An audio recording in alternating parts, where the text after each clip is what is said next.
श्री कुंदकेश्वर महादेव व हनुमान मंदिर प्राणप्रतिष्ठा सोहळ्यानिमित्त भव्य भंडारा महाप्रसाद वाटप दिनांक 18 फेब्रुवारी ते 21 फेब्रुवारी 4 दिवसीय श्री कुंदकेश्वर महादेव मंदिर व हनुमान मंदिराचा प्राणप्रतिष्ठा सोहळा अतिशय धार्मिक उत्साहात धार्मिक वातावरणात सदर कार्यक्रम पार पडला। या कार्यक्रमाचे आयोजन माजी ज्येष्ठ नगरसेवक विनायक बापूजी शिंदे, भारत पवार, कुणाल पवार, आकाश शिंदे यांच्या वतीने या कार्यक्रमाचे आयोजन करण्यात आले होते। तर या प्रसंगी या ठिकाणी धुळे शहरातील मोहाडी परिसरातील वालचंद बापूजी नगर निवासी व ग्रामस्थ मोहाडी उपनगरच्या वतीने सर्व पदाधिकाऱ्यांनी या ठिकाणी अथक परिश्रम घेतला। तर दिनांक 18 फेब्रुवारी 2025 रोजी भव्य अशी श्री कुंदकेश्वर महादेव विविध मूर्त्यांचा या ठिकाणी मिरवणूक शोभायात्रा काढण्यात आली।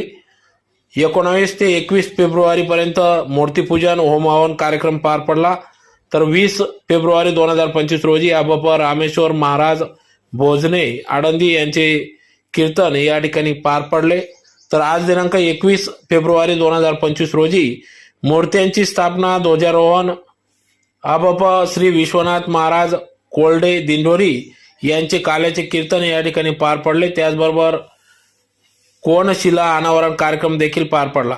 तर या प्रसंगी कलशारोहण व ध्वजारोहण श्री श्री 1008 महंत वैष्णवदासजी महाराज श्री रोकडे हनुमान मंदिर धुळे यांच्या हस्ते करण्यात आले। तर कोनशिलेचे अनावरण धुळे शहर आमदार अनुप अग्रवाल, माजी आमदार राजवर्धन कदमबांडे, माजी ग्रामीण आमदार कुणाल पाटील, माजी नगरसेवक मोहाडी उपनगर विनायक बापूजी शिंदे, सामाजिक कार्यकर्ते भारत पवार, राष्ट्रवादी काँग्रेस पक्षाचे अध्यक्ष कुणाल पवार आदी पदाधिकाऱ्यांच्या उपस्थितीत सदर या ठिकाणी कोनशिलेचं अनावरण करण्यात आले। तर मोठ्या संख्येने भाविक भक्तांनी या ठिकाणी या श्री कुंदकेश्वर महादेव व हनुमान मंदिराचं दर्शन घेऊन महाप्रसादाचा देखील लाभ घेतला।